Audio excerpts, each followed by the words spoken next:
What's up, you guys? Hey, hey, hey. Now when my oldest hears the intro music, he goes to find his AirPods.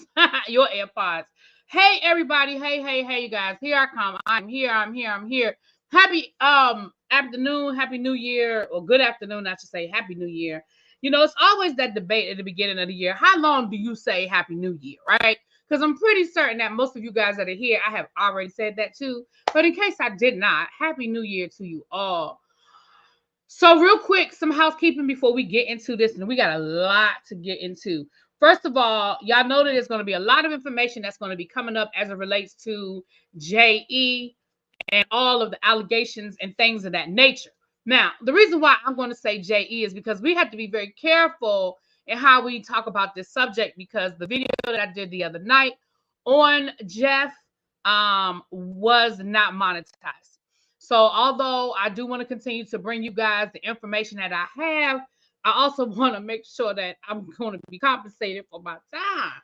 So we have to be very careful. And if you notice, that's why I didn't like put his name on the thumbnail and things of that nature. So I'm trying to be very careful and see what happens, because certain things will trigger YouTube before they even know what the video is about. So even though the video wasn't anything salacious, and I was very careful in my language, just the title and because of what he's known for is what really sort of triggered it. So I want to just want to keep it there. Okay. Oh shoot, one thing I wanted to do that I didn't do. Okay, hold on. Give me 2 seconds, y'all. Quick second.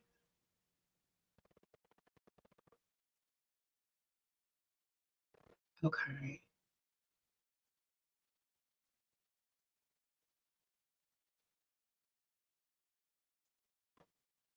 Okay.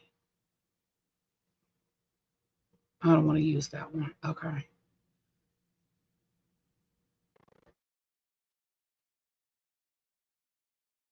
I'm sorry, y'all. I'm trying to find a website that I want to use.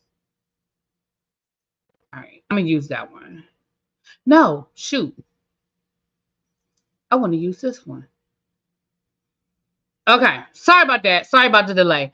So, last piece of housekeeping before we get into this is um you guys, I'm streaming on both channels. I'm streaming on my Really Be TV channel, and I'm streaming on my Really Be Reviews. I have it set to members only on Really Be TV on the main channel. If you want to chat, you can still chat. You just have to go over to Really Be Reviews, Really Be TV Reviews, and the link is at the top. So if you want to chat, you can still chat. I'm not stopping anybody from joining the conversation, but you have to go over to Really Be TV Reviews. You should have to. So I'm seeing, and I can see both chats, so I can still see whichever channel you're on. I can see your conversation. So let's get into the things. Um, yeah, I have a lot of notes. Oh my gosh, I have a lot. Look, listen, I have at least 7 or 8 pages. Oh, okay, I have at least 7 or 8 pages of notes. I really do. I have. Look at this. All of this is notes in my Winnie the Pooh notebook. To my Winnie the Pooh notebook. I found this notebook when I was cleaning up the other day. I have so many damn notebooks. So I said one of the things I'm gonna do this year is I'm gonna use up all these, because I like journals, and they look pretty, but then I buy them and I don't really use them because they're like, oh, they're so pretty, I don't want to use them. I'm gonna use them this year. I'm gonna write stuff. I'm gonna use it. Okay.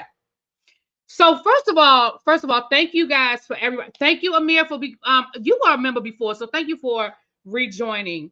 Hey, everybody that's coming in. Hey, Queen Diva. Everybody that's coming in. I don't want to start calling names because then I'm gonna get caught up. So first of all, thank you guys for letting me know how to pronounce this woman's name. Is Guylin. They said her name a million times in the documentary, and there is actually a second part of this documentary that is on her. And I told you guys I listened to a podcast on Guylin Maxwell. Now, Guylin Maxwell is still among us. She was convicted. She's in jail. We'll see if we're interested in doing her. See, your purging got you 5 new journals. See, me too, honey. So we'll see if when we get to the end of this, if y'all are interested in me doing her story. I don't know. So yeah, YouTube be playing. They do that with me and my memberships too. So first of all, okay, so this is a four-part documentary on Netflix. It is called Filthy Rich. And then there's the Jeffrey one, and then there's the Guy Lynn one. So the documentary starts off with his first. So I'm going to have to talk in the order in which I wrote my notes because the documentary goes back and forth. So my notes go back and forth, but I'm going to just talk like we normally do, and I'll just make sure that I covered everything I wanted to say. So the documentary, it starts off explaining like how this whole thing got started, right? And it starts off with the first public victims. These it's a young lady, and she speaks on how she met Jeffrey and how she met Jeffrey while she was at the Art Institute of New York. She said it was her graduation, like her project, her final project, and they had art exhibit, and she was selling some of her artwork. She said she had sold one of her pieces to, a buyer, but the head of the let me look at my notes because I don't want to misspeak on these people, chat. Graduation art show. Her name was Maria. She said that Elaine Guggenheim. Now I know y'all know the Guggenheim. I know y'all know that name, the Guggenheim. She was on the board or something like that. And she said that she came up to Maria. Maria says that Elaine came up to her and told her, "You need to thank you." Yeah, I'm trying to get my watch hours. Thank you, Miss Bates. I appreciate it. She said, "You need to sell." This is Jeffrey and Guyleen, child Maxwell. We're just gonna call her Maxwell. I don't want to keep messing that woman name up. And you're gonna sell her. You're gonna sell them your artwork. And she was like, "But I've already sold it." She said, "No, they're very good friends. They support the school. They're very big donors to the school. You are going to sell them your artwork and you're going to give them a discount." Now, she said she had sold that art piece for $12,000. She said not only did she have to renege on that sale and sell it to Jeffrey, but she had to give him a discount, so she ended up selling it for $6,000. Now, girl, I don't know if you had to give a 50% discount, but okay, she gave a discount. Now, she said that from there, Jeffrey promised her that he would help her get started in her art career. And he offered her an artist in,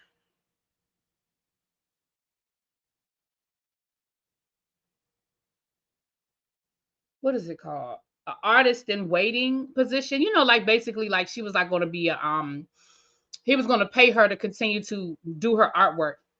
So, and this was in the late 90s. This was in like 1996, I believe. So, she said that he offered her a job. He moved her into a mansion in Ohio. Come to find out, it was the guest house to it was a mansion behind the house of Les Wexler. And we're going to talk about who Les Wexler is in a minute. You guys have brought him up. Les Wexler is the guy that owns Victoria's Secrets and Abercrombie and Finch and The Limited. We're going to find out how they connected in a minute. But she said she lived behind his house. And she basically got paid a whole lot of money. He said, "You were going to be my house manager." So she became the house manager while he was paying her to continue to do her artwork. She said that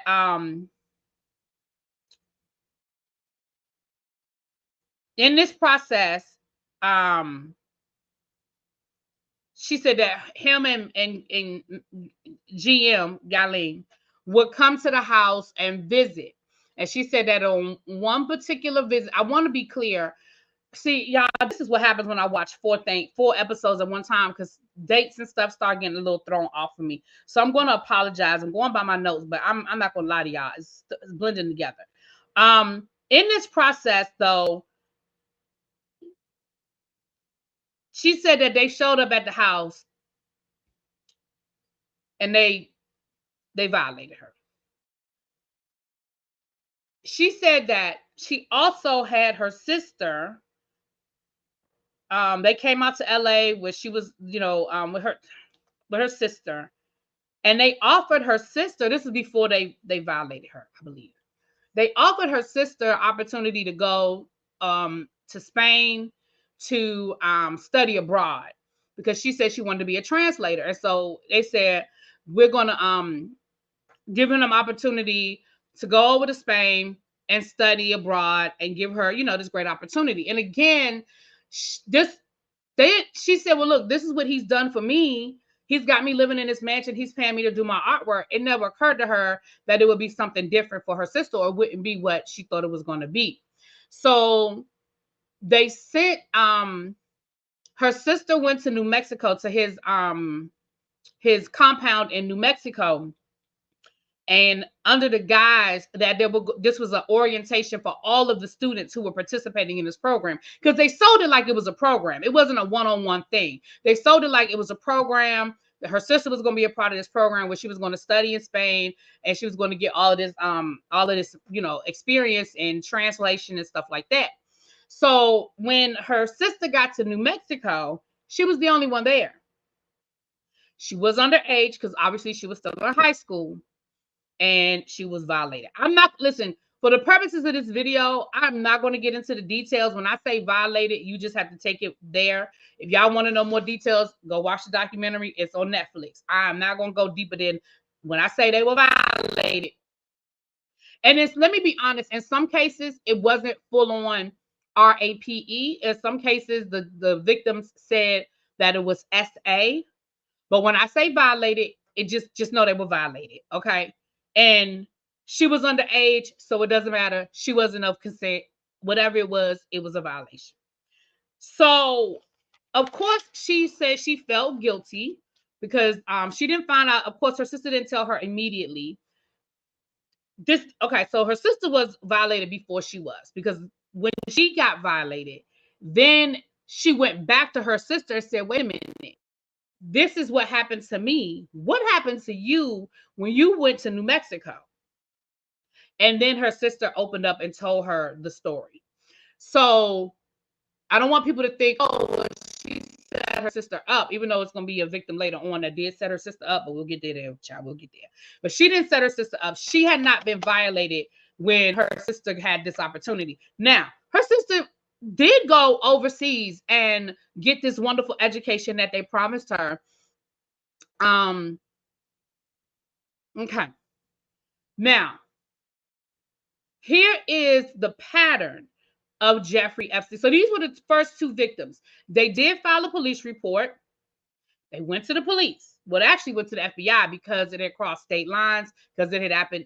It happened in New York and in New Mexico. They actually went to the FBI. FBI filed it away, didn't do anything with it. Okay. This was the late 1990s. I think she said 1996 is when it started.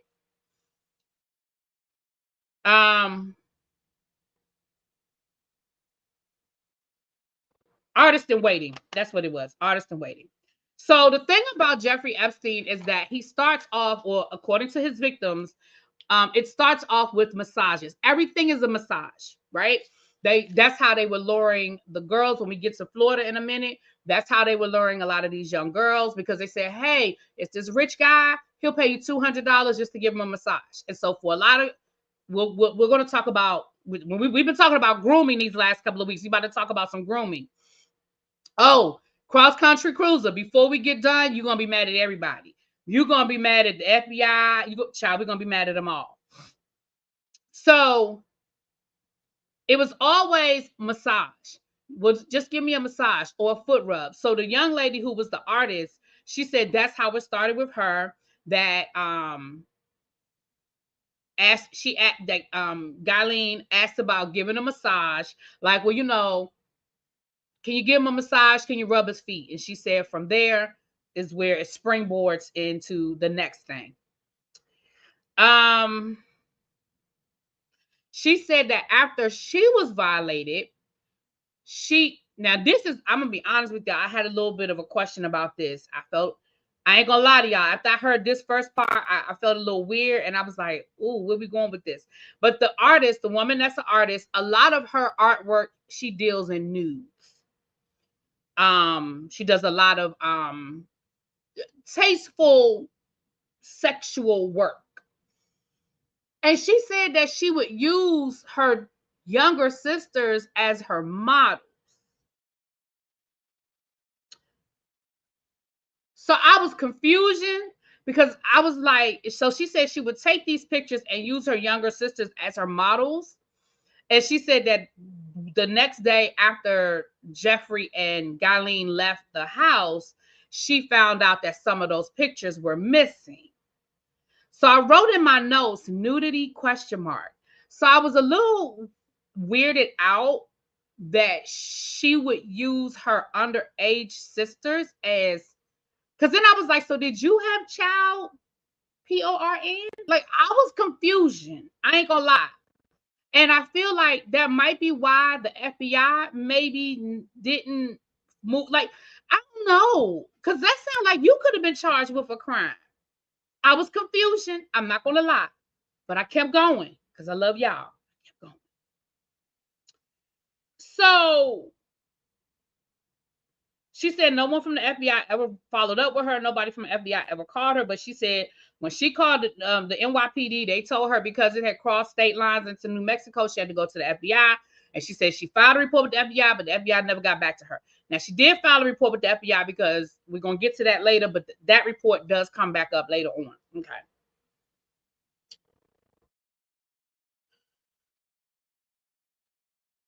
So Vanity Fair, this is where this all started.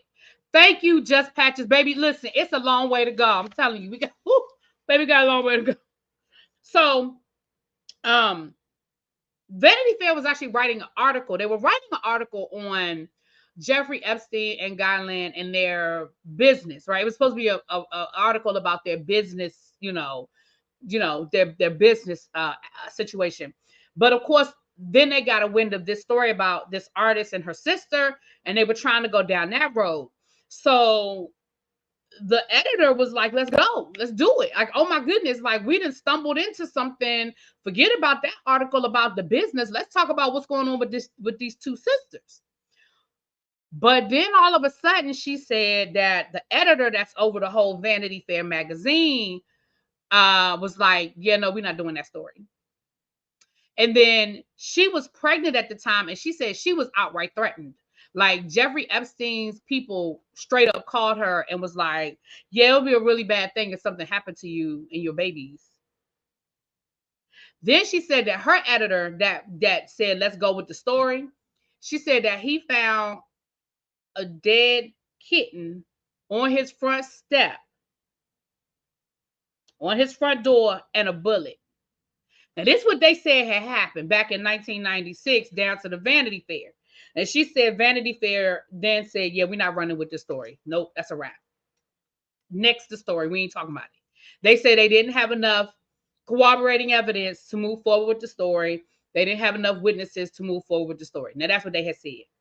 So they took the girls out of the story, and that reporter believes that Vanity Fair was paid off. Okay. So that's where that part of the story sort of ends. And then we go back to 1990. Like I said, I tried to keep up the best I could with these years. So now we're going back to 1990, Palm Beach, Florida. Jeffrey Epstein had a mansion down in Palm Beach. Now, for those who know, Palm Beach is old money, or really, really, really, if you new money, you got to have a lot of it, right? So it's either old money, or if it's new money, you got to have a lot of it. Very secluded. It's, it's a community within a community kind of situation. And Jeffrey Epstein's house was right next to James Patterson, the writer James Patterson that wrote all of the he wrote all of the y'all know the people. Alex, what was his name? The Tyler Perry played him. The Alex and shoot. Not Tyler. Yeah, Tyler Perry and gosh, Morgan Freeman played him. Y'all know what I'm talking about. But James Patterson, y'all know he's a big time writer. he lived next door to James Patterson. And James Patterson actually wrote a book that I want to read his book. His book is called Filthy Rich. Alex Cross, thank you, Budget and Weights. I actually want to go and read it now. I added it to my audio book because now I want to go in here with, because James Patterson lived right next door. Okay. So what happened was the neighbors started calling the Palm Beach police and complaining. They reported, now this is in 1990. I want y'all to remember this, we starting in 1990.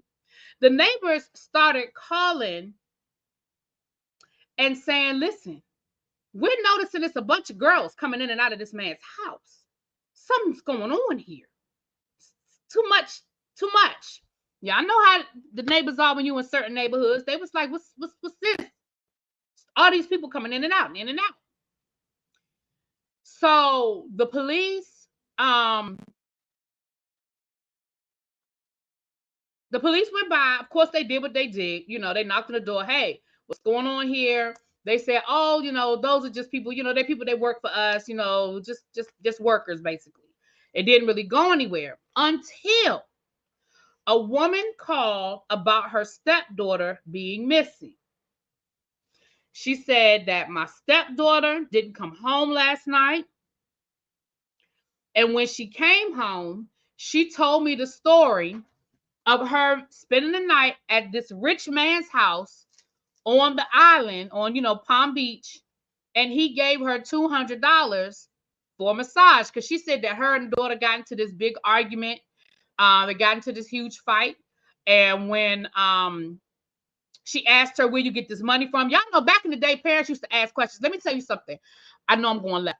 My mama would know if I had on a jacket that she didn't buy when I was in college.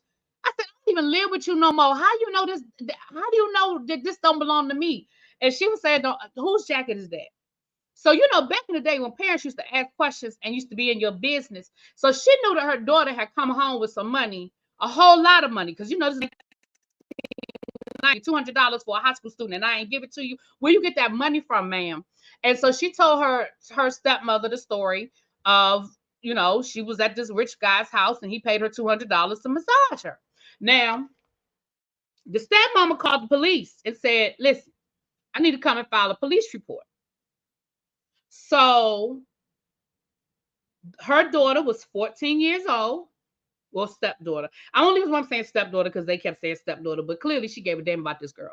14 years old. Thank you, Jessica, for becoming a member. Thank you. 14 years old. And that is where the investigation started on Jeffrey Epstein in Palm Beach, Florida. So the investigator that was originally over the case quickly realized, wait a minute, this is not an isolated incident. It's something going on. It's something funny going on. Now, the investigator that actually did this investigation, he is no longer with us. Unfortunately, he has passed away. But the chief of police spoke on the investigation. Now, I'm going to be honest with y'all. At first, I was ready to be mad at this man. His name was Michael. I wrote his name down. Michael somebody, child. I wrote his name down. But I was ready to be mad at Michael. I said, oh, this chief of police, he done covered this up. And he done this and he done that. Baby, Palm Beach was one of the few people that was really trying to get justice for these victims, which people might find surprising. But Palm Beach kept a foot on this man's neck. Now, we're going to talk about it. As he started doing his investigation, more and more victims started coming up, and they had the same story. All of them were telling the same story. They were approached by someone generally at school, maybe not a best friend, but an acquaintance, somebody they knew, somebody they was cool with, that would say, hey, you want to make some easy money? I know a guy, rich dude.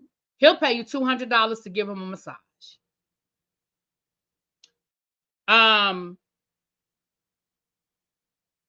And so they start going through a lot of these victims. I'm not going to get into all of the names. I'm just going to give you some of their ages. The first victim, 14. Another victim, 16. Another victim, 14. And they started talking about the pathology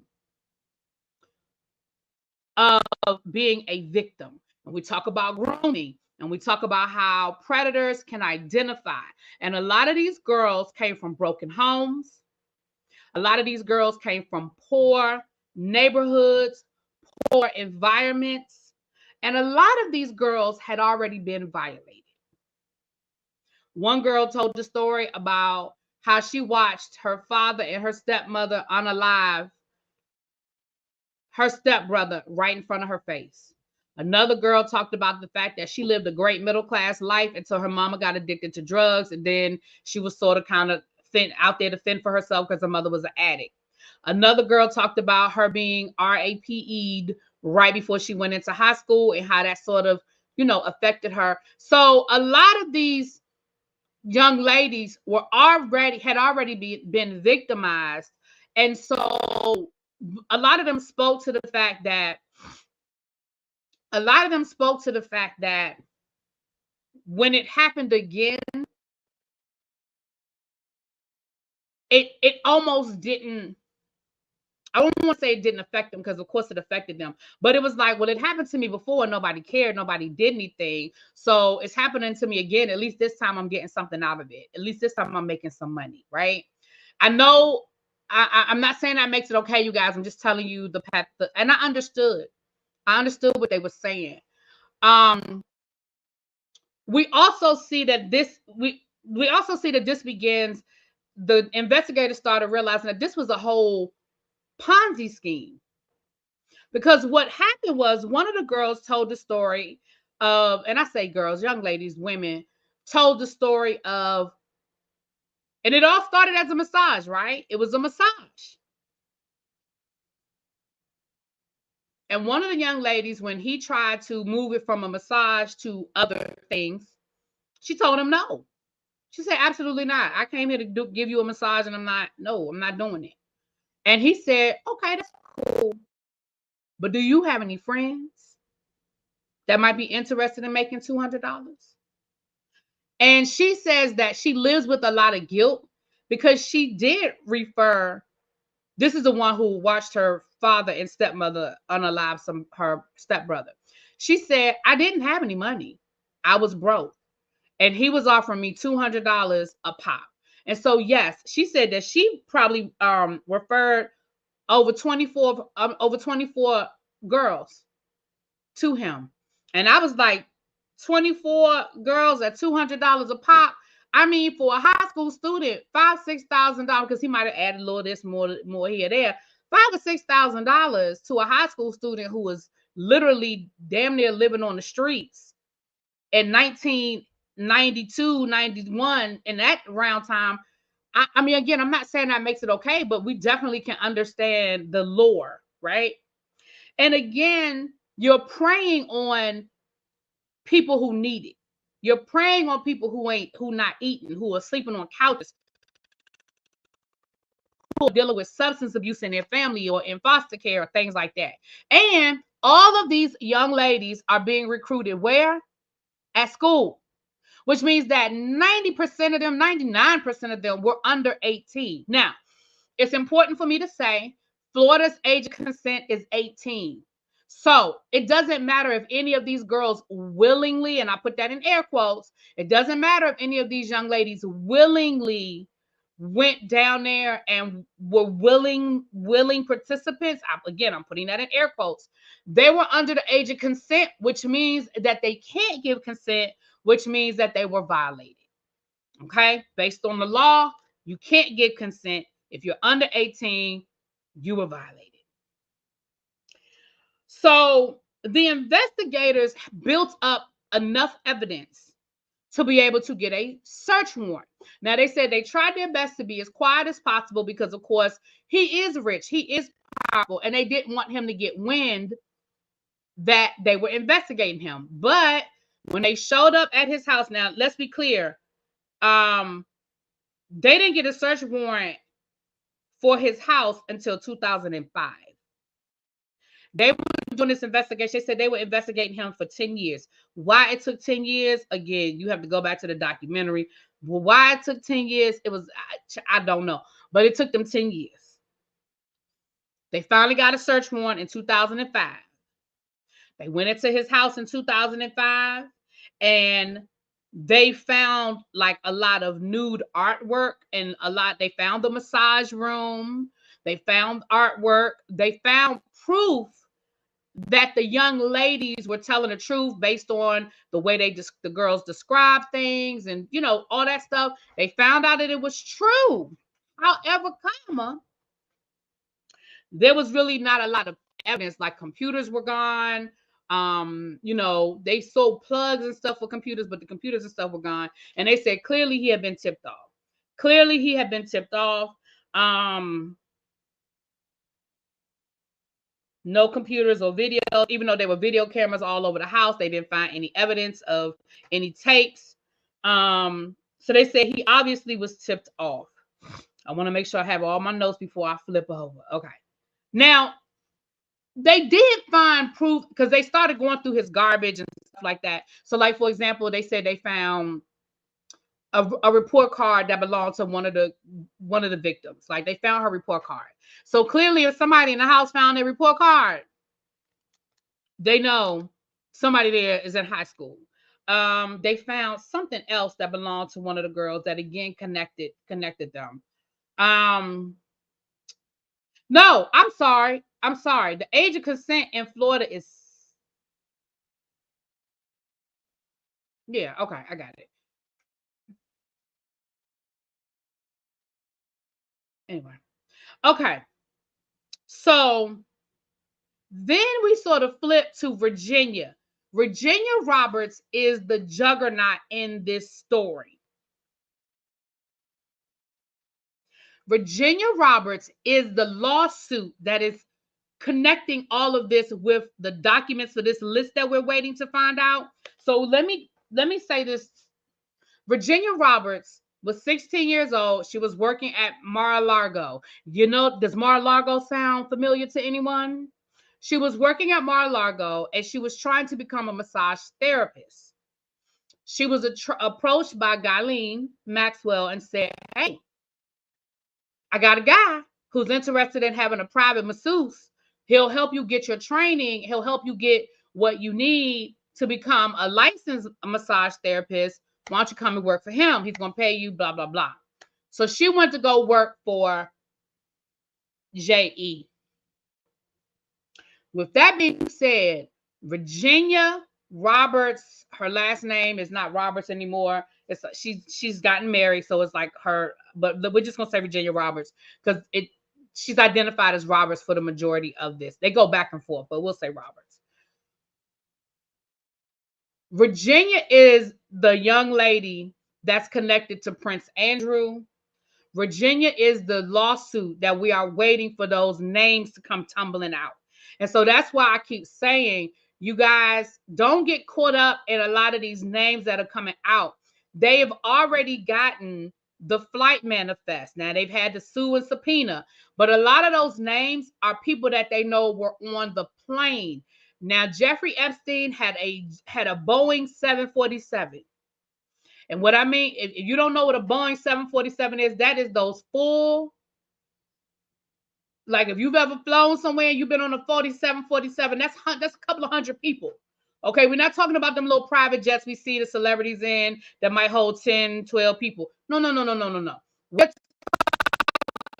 about a huge jumbo jet that can hold hundreds of people. He owned one of them. So a lot of these names are people who flew on his not his jet, but on his 747 that went to parties, listen, this man had property in New Mexico, Florida, Paris. He had his own island in St. Thomas. He had a $77 million apartment in New York. Like, this man had properties all over. I'm sure he had something in LA, properties all over. So let's not get caught up in every single name that ever was around Jeffrey Epstein. What we want to focus on are the names that come out as related to this lawsuit by Virginia, because she named a lot of people that she either saw for herself that were involved in nefarious acts, or she was involved in with those people. Those are the names we waiting for. Please don't get caught up on every person that ever flew on that man's plane, because Lord, we be here all day. So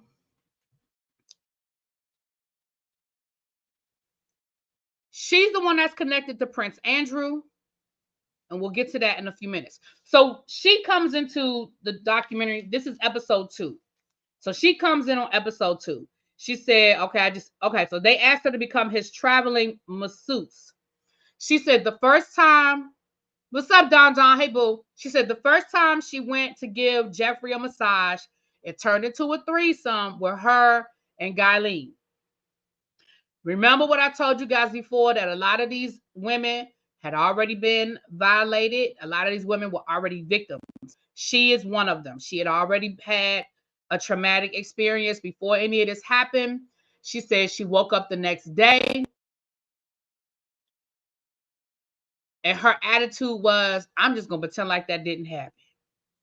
I'm just going to pretend like that didn't happen.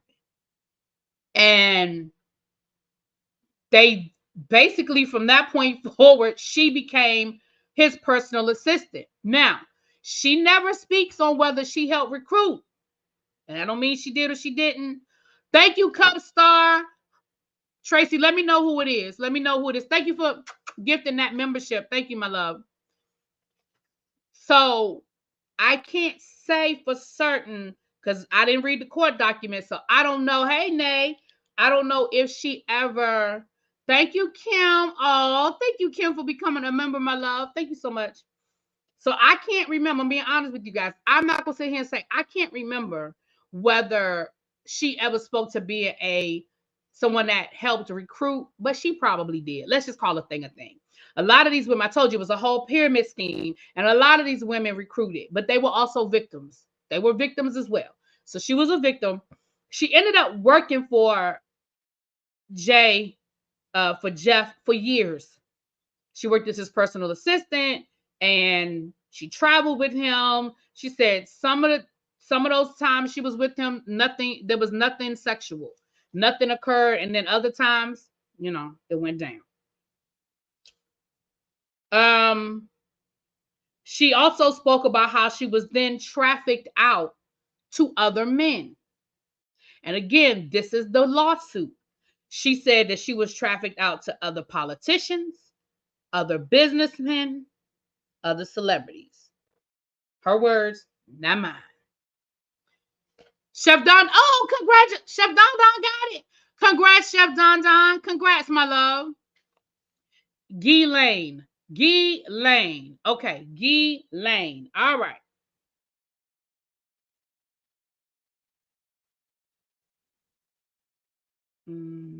Okay. She said that he told her he would never get caught because he owned the Palm Beach Police Department. Now that's what she said he told her. Okay. So then the documentary sort of goes back to talk about who Jeffrey Epstein was and how the hell did we get here. Okay. So then it goes back. He was born in New York. In 1969, they said that he was almost like a child prodigy. He skipped a couple of grades in high school. He was very, very intelligent. He went to Copper Union College in New York, but he did not finish. He did not graduate from college. However, even though he didn't graduate from college, he ended up becoming a high school English teacher at Dalton High School, which is a very prestigious high school in New York, or at least it was then. I think it still is. Prestigious high school. In 1976, he got in good with the board of Dalton, and of course, on a school like that, the board members are all businessmen and people who have money and stuff like that. So he got in good with one of the board members and told the board member he wanted to move into Wall Street. He wanted to get into finance. He wanted to, he wanted to leave education and he wanted to get into finance or what have you. So the board member reached out to a man by the name of Ace Greenberg, who worked at Bear Stearns. Now, Bear Stearns was one of them big hedge funds. I think it fell when all the hedge funds fell, but Bear Stearns was, one of them places to work. And basically, they gave him a job. They gave him a job working and like doing analyzing. He was an analyst, whatever. Good at his job. They said that he was good as hell. He showed up. He knew what he was doing. And boom, Dalton is still a prestigious school. Yeah, so that's where he worked. He worked at Dalton. They said that he was good at what he did. And then a couple of months after he got on at Bear Stearns, the HR department called Ace Greenberg and said, "Bro, we got a problem." He said, "What's wrong?" He said, they said, Epstein lied on his resume. He lied on his resume. All of his educational experience is fabricated. He didn't even graduate from college. So Greenberg said that he went back to Epstein and was like, "What the hell?" And he said Epstein was a master manipulator. He said that Epstein basically was like, "Yeah, I did. I lied. But I lied because I really wanted the job and I really wanted this opportunity." Like the man said that Epstein totally flipped it. And by the time he got done, he said because he was getting ready to fire him. He said, I was all set to fire this man. He said, and in hindsight, obviously I wish I had, but I let this man, he said the man, had to get the gab and he flipped it on me. And by the time it was done, I was like, "All right, I'm gonna give you one more chance." Now I said, now that wouldn't have worked for none of us. But he said, "I'm gonna give you another chance." So he ended up working at Bear Stearns. They even made him a partner. They even made this man a partner. Now, that was good money. Now, we're talking about the late 1970s, early 1980s, a partner at Bear Stearns. Bitch, that man was probably sitting on millions already. So when we start talking about how did he make his money, here's the beginning of how he made his money. Now, let me say this. I believe, this is my opinion. This is me speaking, my opinion. None of this was said in the documentary. This was never even alluded to in the documentary. I believe as we continue to go through some of this information about how he got his money, I believe that on top of him being talented in that way, because we know what we know about his sexual proclivities, I think he was the keeper of secrets. And I think that a lot of these rich men paid him for his silence. That's my opinion. And I'm going to explain to y'all why. But I think that this wasn't we want to do this high school teacher a favor and get him a 6-figure job at Bear Stearns. No, ma'am. Mm-mm. I think that board member called in a favor at Bear Stearns because Jeffrey Epstein knew some things that Jeffrey Epstein wasn't supposed to know. And I think Jeffrey Epstein made a habit of creating environments for these men to act out their sexual fantasies. That's what I believe. That is what I believe. Because y'all, you mean to tell me that this man didn't even have a college degree and y'all made him a partner at Bear Stearns in the late 1970s, early 1980s? Are you crazy? Like, right. Raven said they started at 6 figures. So 6 figures in 1980 is probably the equivalent of about $300,000 today. So imagine getting a job starting at $300,000 today with no college degree. I think that's what it is. And that's my opinion. Ain't nobody tell me that. That's just what I believe. I believe that's why he kept that job, and that man is still holding on to them secrets. That Ace Greenberg, because of course the man is probably in his 70s, 80s now. He ain't gonna say shit. But that's what I think. We're gonna get to that, Marnie. Ooh, we're gonna get to that one. Don't worry. I got it. It's in my notes. Okay. So then he got fired. You know what he got fired for? He got fired for stealing. He got caught lying on his expense account and overcharging and double charging. So listen, this man lost his job and people do it all the time. I've heard of people doing it all the time.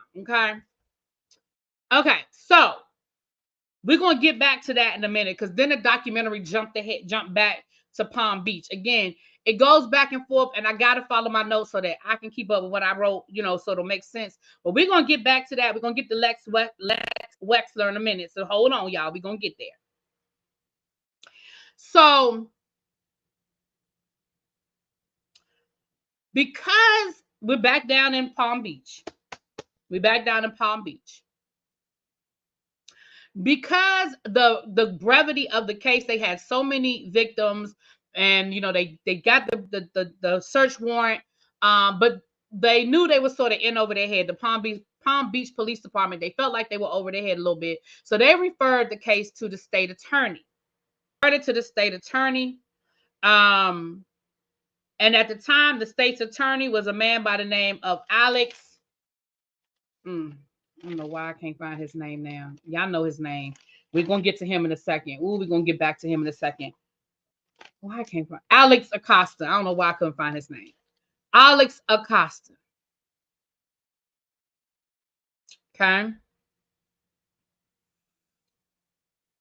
At this point, Jeffrey Epstein was charged. He was charged with all of these different things. Okay. I ain't getting into all, because all the words. I ain't trying to use all the words. But y'all know all the different things he was charged with. He then went and he assembled a dream team. He had Kenneth Starr. Y'all don't remember Kenneth Starr? Kenneth Starr was the head of the probe that the attorney that was the head of the Monica Lewinsky incident, which he referred for Bill Clinton to be impeached. Kenneth Starr, Alan Dershowitz on O.J. Simpson. He defended O.J. Simpson, Mike Tyson, Patty Hearst. You might know that name. And there was a few others, but basically all of these were the top men in their field. These were the top of the top of the top defense attorneys in their field. As a result, the district attorney dropped the case.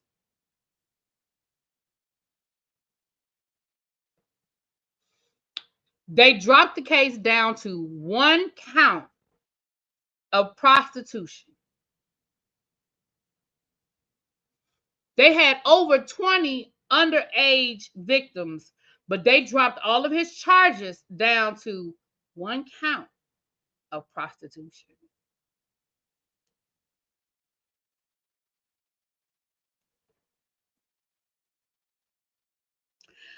During this time period, reporters were threatened about running the story. The police department was pissed off. Oh, they were angry. They were mad. I told you the chief of police, he spoke on it and he talked about how mad he was. You did? What is the name of it? Jessica, I want to tell me that the name of it is. Podcast on Patty Hearst. Tell me what it is, please. I want to know. The police chief was so upset that he then he sent all of his evidence to the FBI. And they said that is just not something that they do. That is just not something that they do. He said they know very few people, chief of police, will bypass the district attorney, the state, and go straight to the FBI. But this guy did. He referred everything to the FBI. And that is when the FBI realized, oh, wait a minute. We have this report from 1996 where this lady and her sister said that Jeffrey Epstein did this to her in New York and New Mexico. Alan Dershowitz, I think, is on the list. We're going to get to that in a second, Stacey, because I'm going to tell you, once I go through this, y'all going to be like, yeah. So that's when we first start seeing the civil lawsuits, because the victims were like, you got to be kidding me. One count of prostitution. Okay. So the civil lawsuits started in, let's say, 2008, 2009. And a lot of them still, listen, we'll get to that. But baby, these lawsuits went on for over 10, 15 years. I'm not exaggerating. These lawsuits went on for years and years and years. I want to be clear that everybody that's accused is saying that they ain't do it. Okay. Everybody is saying they innocent. Vanity Fair say they didn't run the story because they didn't have enough evidence, that they were not paid off. Maxwell, we know what she said, child. Everybody involved said they ain't do nothing wrong. I just need to say that for the purposes of this conversation. Everybody say they innocent. Okay.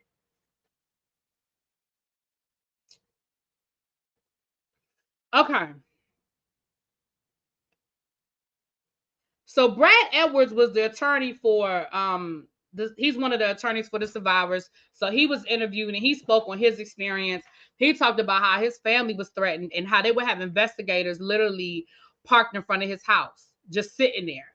One of the victims talked about how one of the investigators would literally just park their car in front of her house and turn on their high beams and have their high beams flashing in her house. There was an investigator that worked for Brad, and he spoke, like he showed his evidence.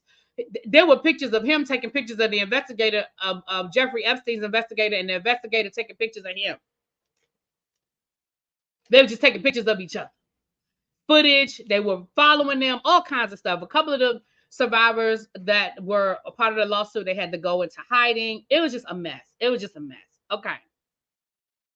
Then they start talking about GM, Miss Maxwell. She was at the top of the pyramid scheme, okay? All roads led back to her when it came to recruiting these girls for Epstein. I told you guys before, there was I was listening to a podcast about her. It's called Kidnapping of Patty Hearst. Okay, hold on. Oh, I read Business Wars. Business Wars is a good podcast too, you guys. They talked about Pepsi versus Coke. They talked about Disney, Nike versus Adidas. Those are some good Dodge versus was it Dodge versus, is it Harley Davidson? It was some good. Business Wars is a good documentary. I mean, a good podcast. Hold on, let me screenshot that real quick. Okay, I'm gonna have to listen to that. Especially when you think about the paintings he has about Bush and Clinton. He was a black male king. Yeah, I agree with that, Nay. I agree with that. Okay, so Ghislaine Maxwell, whatever the girl name is, child. GM. We're just gonna call her GM. She came from money. Her father was a big businessman who got caught up in scandal and he died. Now there's a question about whether he voluntarily died or not, but he died on the boat. And she was still very much she still very much ran in elite circles, but she just did not have the money anymore that she used to have. She still knew the people. She still was very well connected. She was a socialite. She just didn't have the money. And that she met Jeffrey Epstein after her father passed away up in New York. Now, Jeffrey Epstein, okay, now we're going back to we're in 1989 now, okay? Jeffrey Epstein did not have a large footprint in the financial world. So a lot of people are still like, how did he make his money? How did he make his money? There's not a lot of trails to see, oh, well, he started here and he did this and he did that. He just had money, which again, makes me think Stephen Hoffenberg, which he was the CEO of Towers Financial Corporation, which was a Ponzi scheme. Jeffrey Epstein started working for him after he got fired from Bear Stearns. Oh, God, this camera. Give me a second.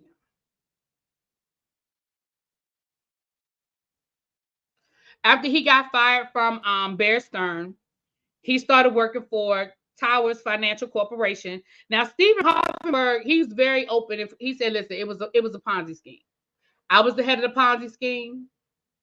And we knew that Jeffrey Epstein was on that bull when we hired him. But we also knew he was good at what he did. And so that's why, that's why we hired him. We knew he was unethical. We knew that he said, but we were running a Ponzi scheme. So we were not in a position to be the ethical or the moral police for anybody. It was like, you're good at what you do. You know how to bring in clients. You're going to keep this Ponzi scheme going. So we brought Jeffrey in.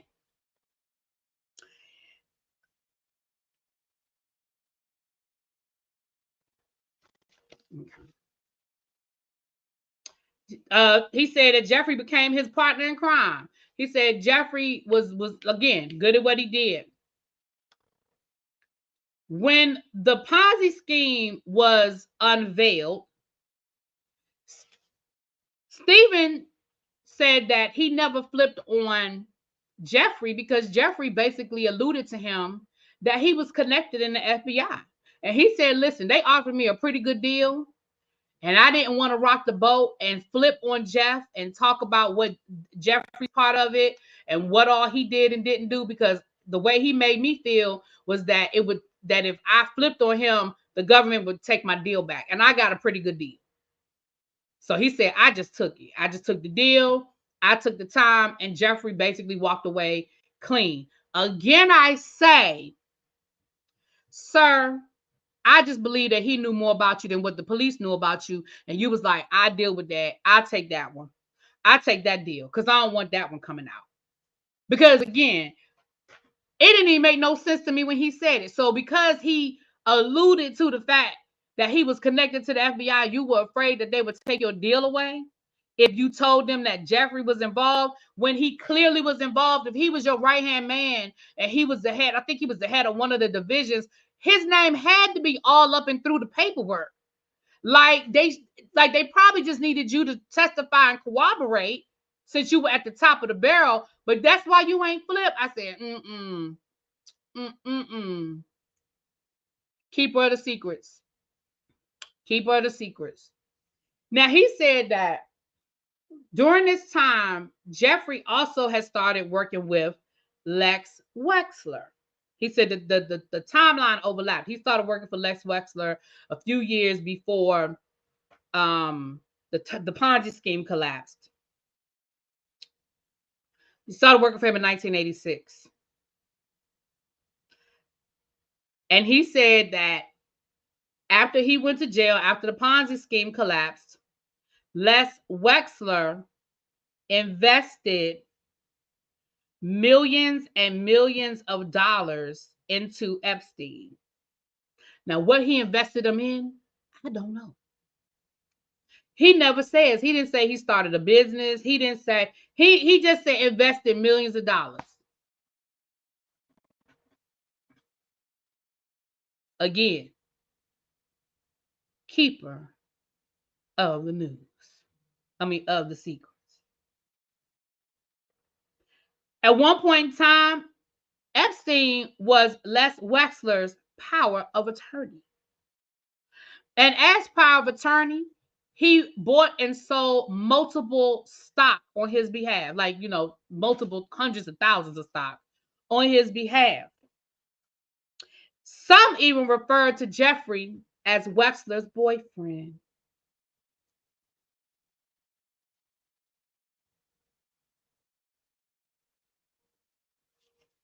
As his boyfriend. That's what they said. That's what he said. Stephen Hoffenberg, that's what he said. So that's what the people called. They called J.E. Les Wexler's boyfriend. That's what they said. They had this relationship from 1991 to 2006. In 2007, Les Wexler cut ties from Jeffrey Epstein, said he stole $46 million from him, but he never pressed charges.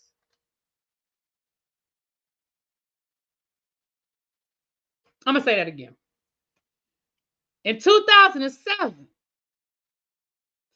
Les Wexler said that Epstein stole $46 million from him, but he never pressed charges.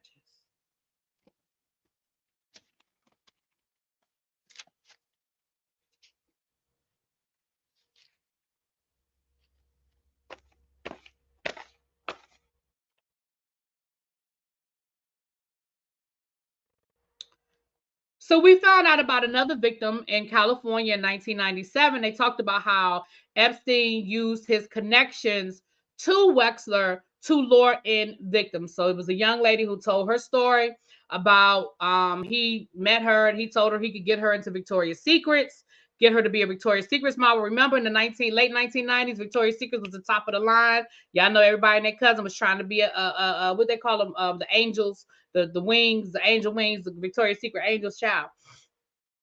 She said that she was violated by Jeffrey and she filed a police report, which of course went nowhere. She said she never heard from them. She said she filed a report. Nobody ever followed up with her. Nobody ever did nothing.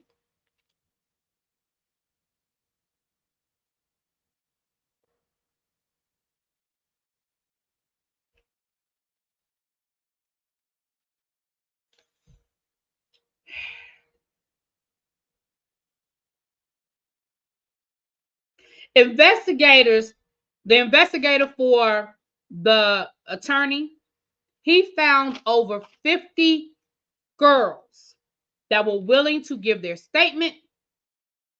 He forwarded those names to the FBI.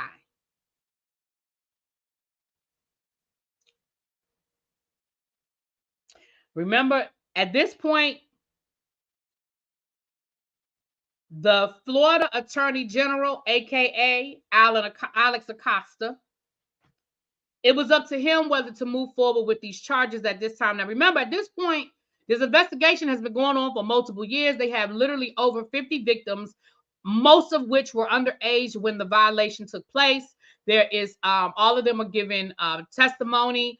There's some evidence, but at that point, the police chief of the Palm Beach police chief said it was at that point when the FBI stopped communicating with them, kept them out the loop, didn't tell them nothing. They didn't know what was going on with the investigation, didn't talk to them, didn't tell them nothing.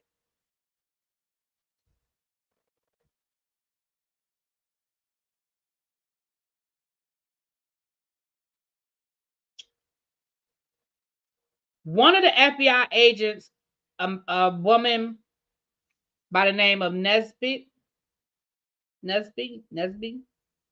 she let the police chief know it ain't what you think is going on down here. Like it ain't what you think. It ain't even how you think it's going down. It ain't even how you think it's going down. Stacey, if you have an iPhone, you would have to go to a laptop, a desktop, and go to my channel on a desktop and click the link. If you have an Android, the link is in the description box, or one of my mods, if you could drop the link for me, please. But if you want to chat, you don't have to join the membership if you want to chat. Oh, you already in the membership. I mean, you already chatting. I'm reading it. Okay.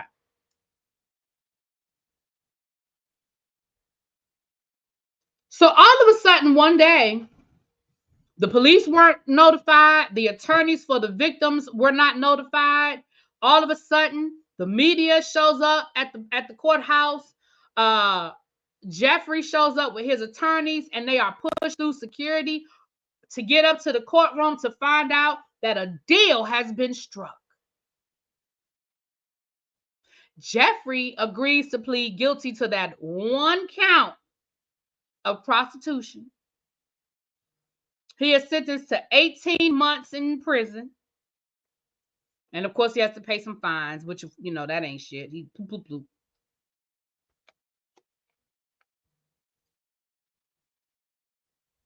And what the attorney explained was,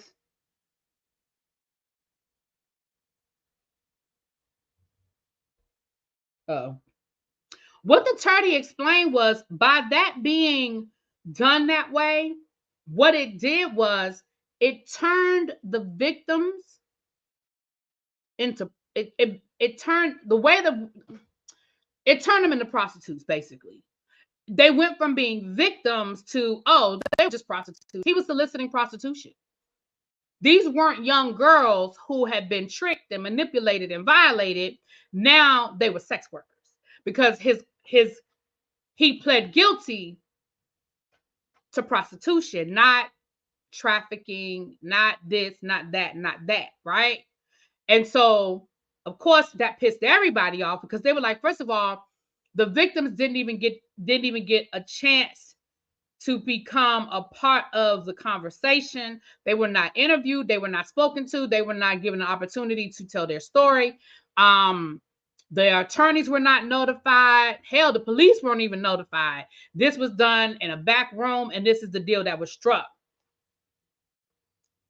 Michael Ryder, who was the police chief, said he felt like he let the victims down.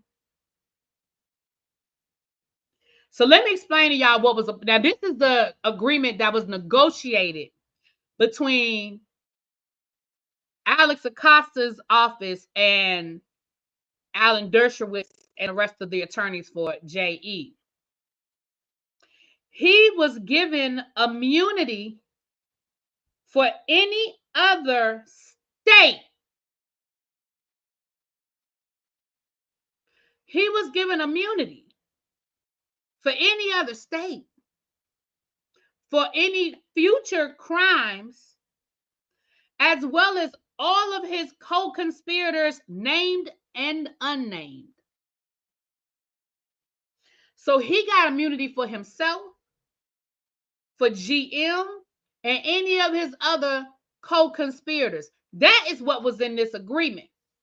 They also found out in the agreement that a lot of the negotiations took place off the record, in hotel rooms, in people's private emails instead of professional emails.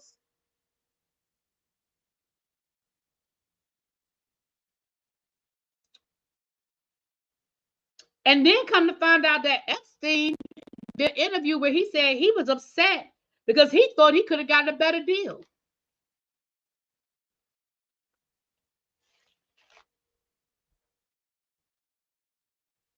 So the attorneys for the victims said that this was a violation of the Crime Victims Act, and they found a lawsuit saying that the victims' rights have been violated through this process and that the victims were entitled to be heard.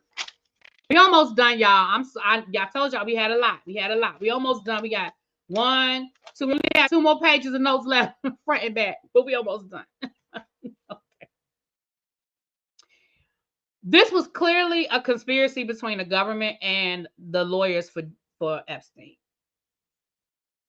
Okay. So now we stop there and we get into, now we're getting into the things that went down at the private island. So I'm going to give you some of this information.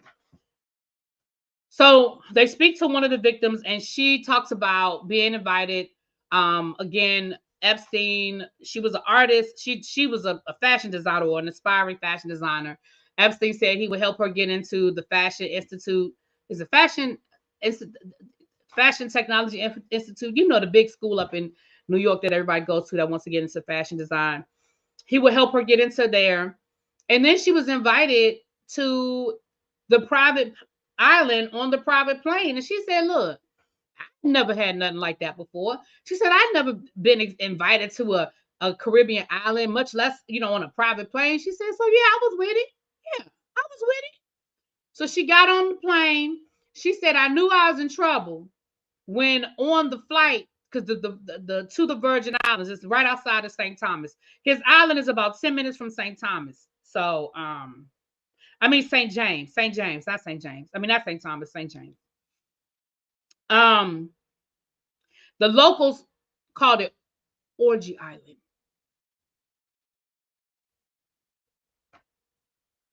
They talked about how the people in the people at the airport knew what it was.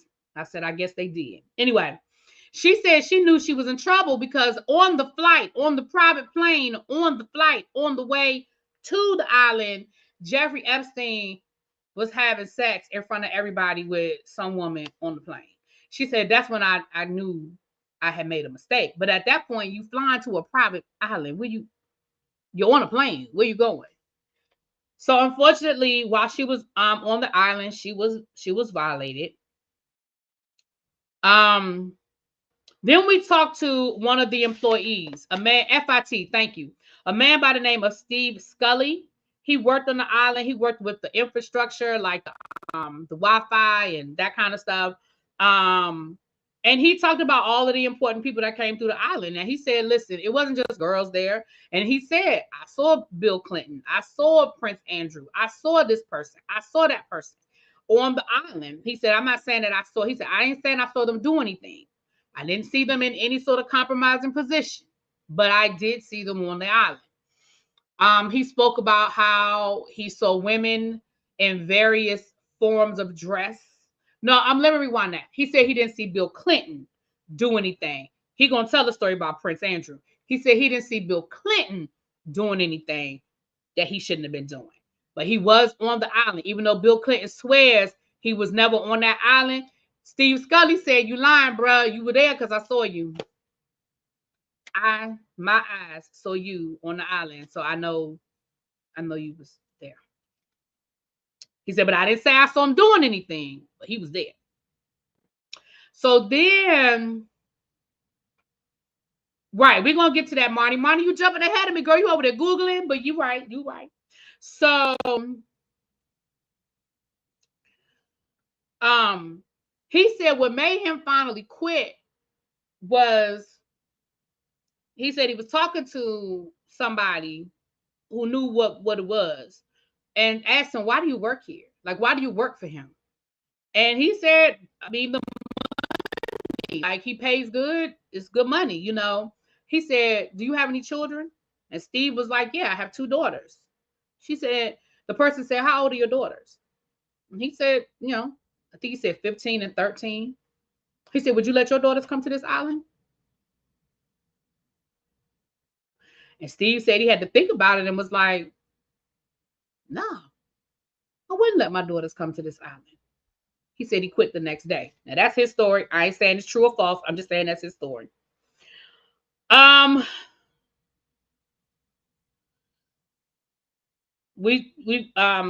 so Epstein served 16 months out of his 18-month sentence at the county jail. Well, let me tell y'all how it went down. Let me tell y'all how it went down. He had his own private wing. The door was never locked. He had a private TV room. His attorney could come and go whenever they wanted. Whenever he wanted to talk to his attorney, they could come at any time. And then he immediately was put on work release. Immediately was put on work release, meaning he would leave the jail every day. He would be back by 6, but he was allowed to leave 6 days out of the 7 days, where he would go to his offices and work. When they say that, they still was bringing girls there. They still were bringing girls there. I'm sorry, he served 13 out of the 18 months. My bad, 13 out of the 18 months. Then, when he got out at the 13th month, he was on house arrest. But the private investigator that was working for the attorney for the survivors, he provided proof to the FBI and to Palm Beach that he was violating the house arrest. They said he literally had pictures of Jeffrey Epstein going in and out of different places, hotels and businesses. They have flight manifests where he went to his private island, where he went to New York. Like they said that he said that man violated his house arrest damn near every day that he was on house arrest. Nobody did nothing. No, he said the investigator said, I provided the proof. I sent the proof. Look, this is a picture of him getting out of his car in front of this hotel. This is a picture of him getting on his private jet. Like,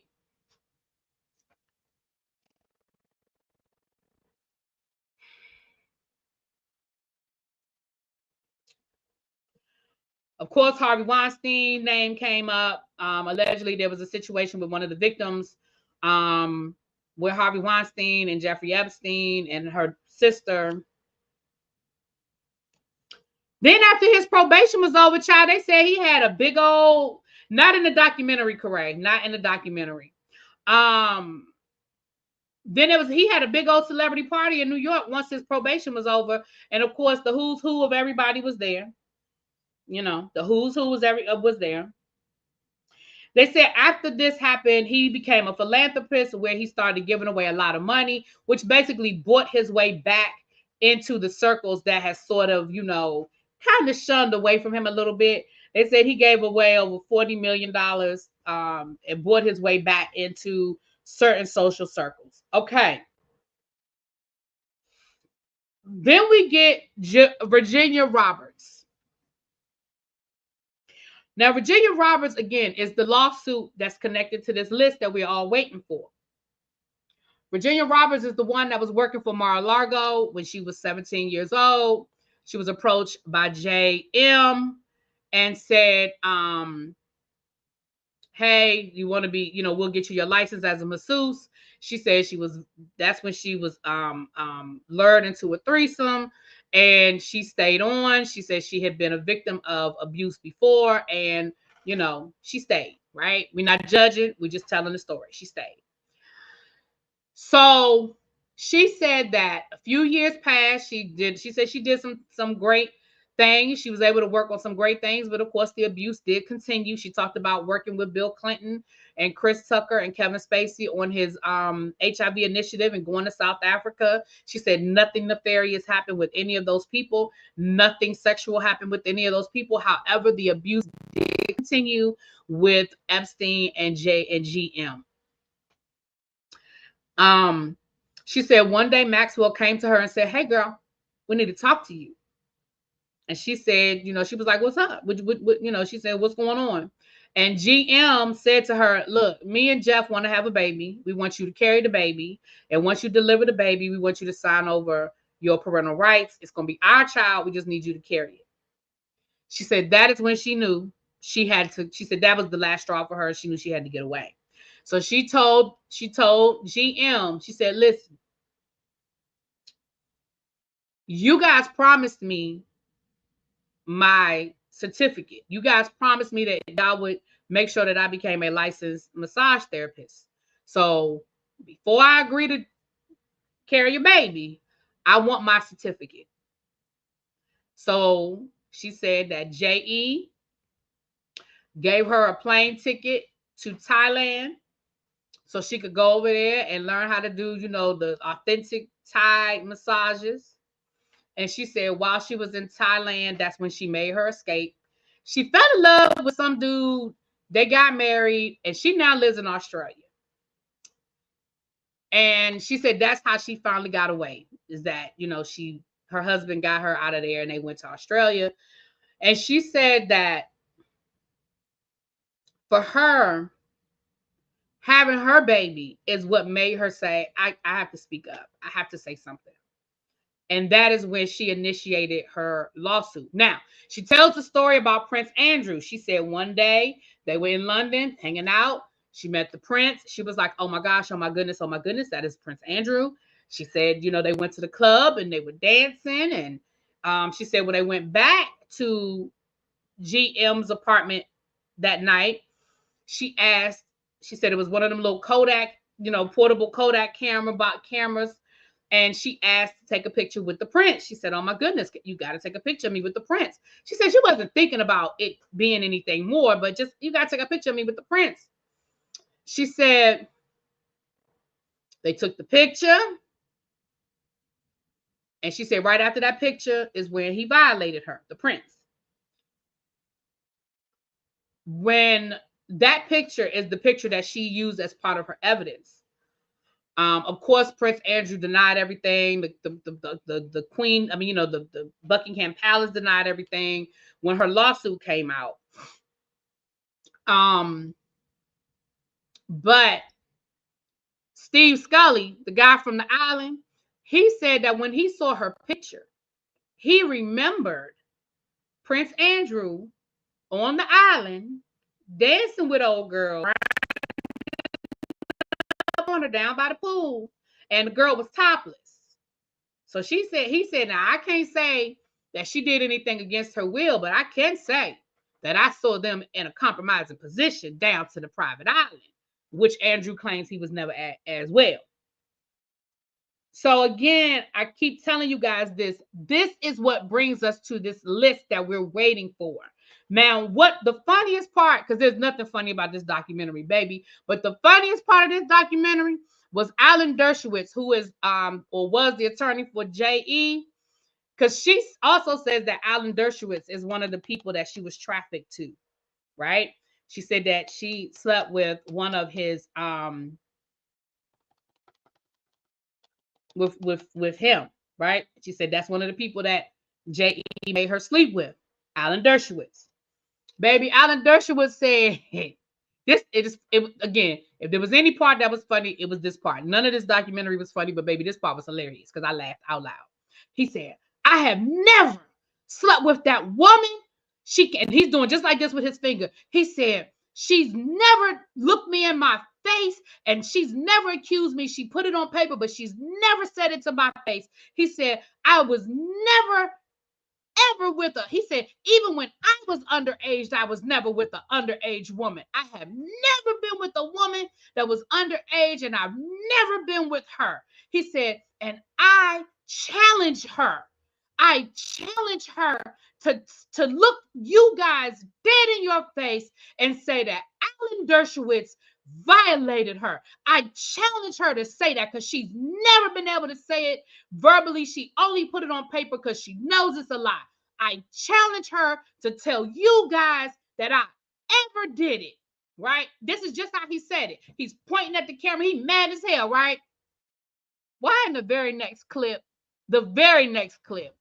Virginia Roberts is looking at the camera and said, I slept with Alan Dershowitz. It's not funny because the subject is not funny.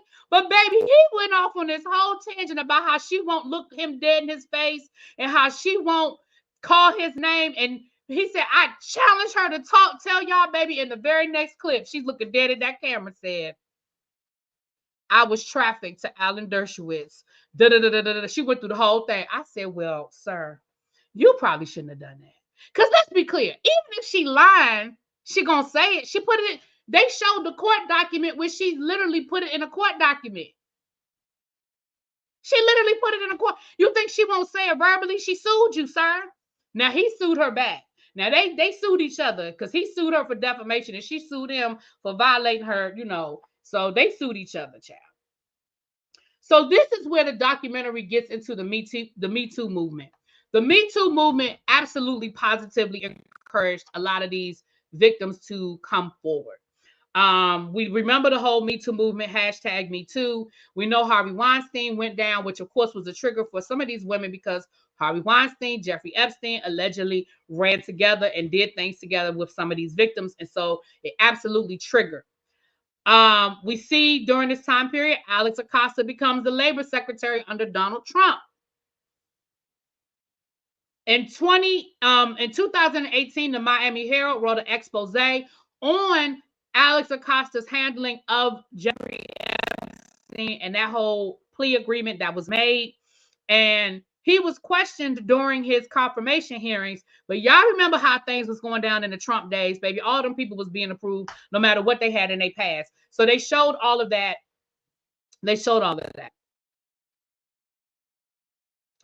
Then a judge ruled the civil case had been going on. Remember, I told you that those attorneys were suing, saying that the victims were violated under the Victims' Rights Act.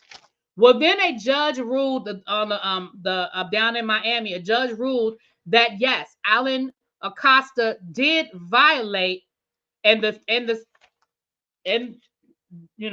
I guess, did violate the victims' rights, and that they have a right to a new hearing.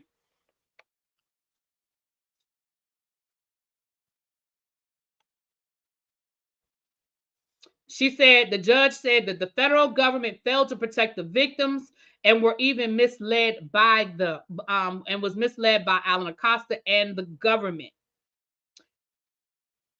Then there was the Department of Justice probe into Alex Acosta, this plea agreement, and Jeffrey Epstein.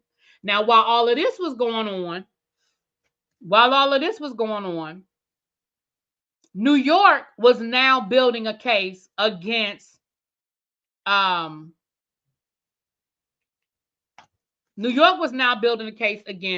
Epstein. And he was finally arrested for trafficking. Now, the reality is Jeff didn't know that he was under investigation, because if he knew he was under investigation, they said he'd have never came back into the United States because he wasn't even in the country. But as soon as his plane landed, baby, he got arrested at the airport. And they said they know that he would have never, came back if they knew. They did a search warrant on his $77 million home in New York City, and they found thousands of nude pictures, and a lot of which were of underage girls. They found multiple passports with false names. They found diamonds and, of course, money. So that is why when he went to court, he was held without bond, because the prosecution was able to show that he was a legit flight risk.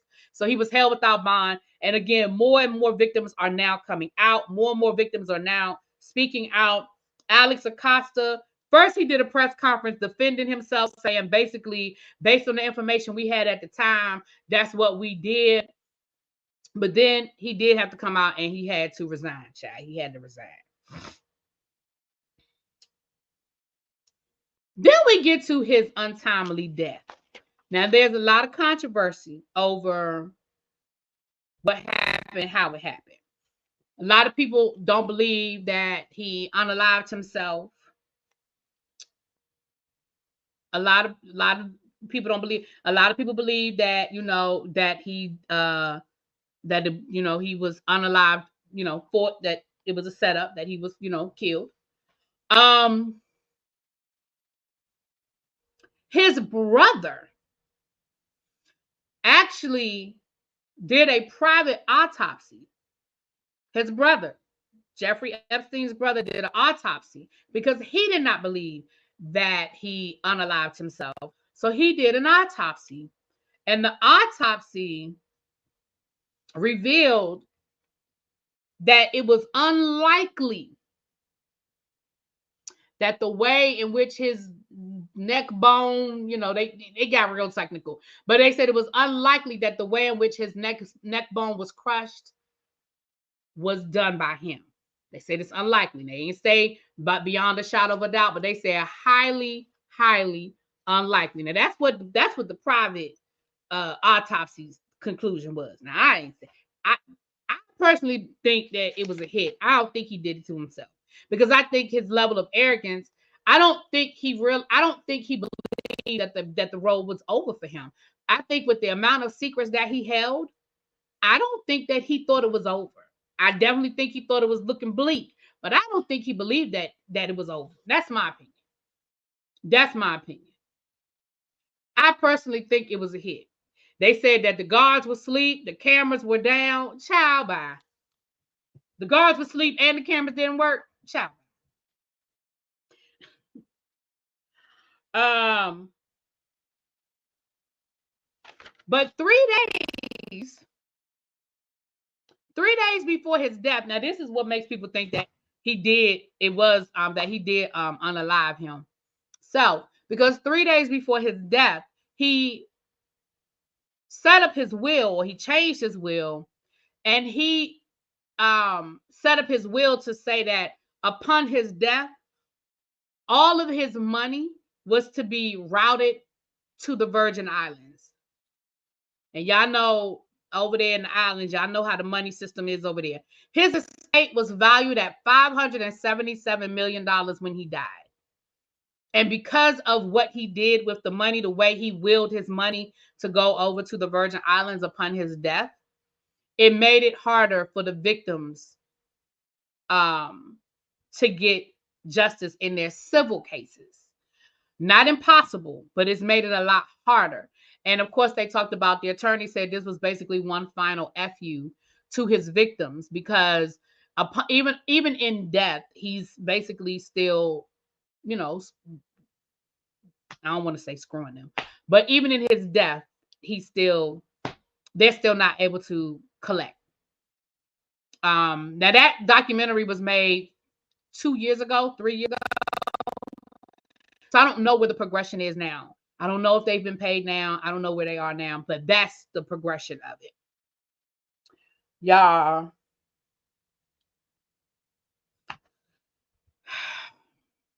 That is the gist of it.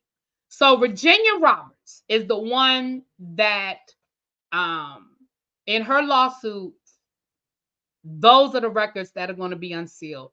Those are the people that she says she was either a part of some nefarious activity, or she saw and witnessed for herself the activities. And that is where those 170 names? That is where those 100. So again, y'all, it's a lot of stuff. We were talking about it today in El Teddy's members only chat. There was a lot of conversation about the different who went where and who did this. Thank you, Stacy Renee, for becoming a member. There was a lot of conversation about left, right, up, down, right, left, right, up, down. However,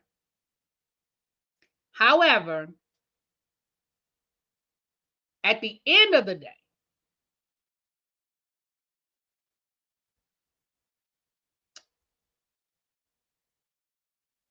We're waiting for that list. We ain't gonna get caught up on who was on his plane, who was at his party. I don't care about none of that. Cause hell, that'd be half for everybody. Okay, this man was a very rich man who clearly was a keeper of the secrets. Clearly, when he had a party, people showed up. So I can't say that just because somebody was at their party, that means that something happened. I can't even say that just because they were at the party, they know what was happening. I'm not gonna put that on people because that's way too easy to just be like, yep, yep, yep, yep. But what I am saying is that I'm waiting for the list of the people. Now, we have already identified that one of the people on the list is Bill Clinton. What they say, he's John Doe number 80. What number was he, y'all? He John Doe number 56 or something to that effect. He is on the list. Bill Clinton is on the list. We talked about that the other day.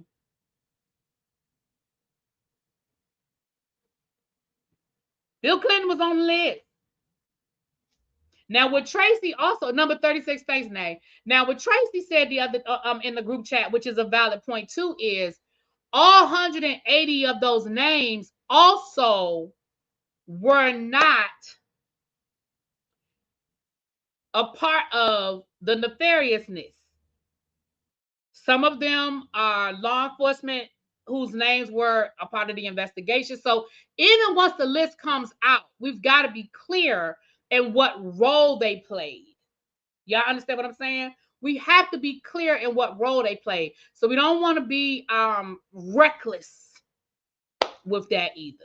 Got to be clear on what role they play. Okay, you guys. So let me get out of here.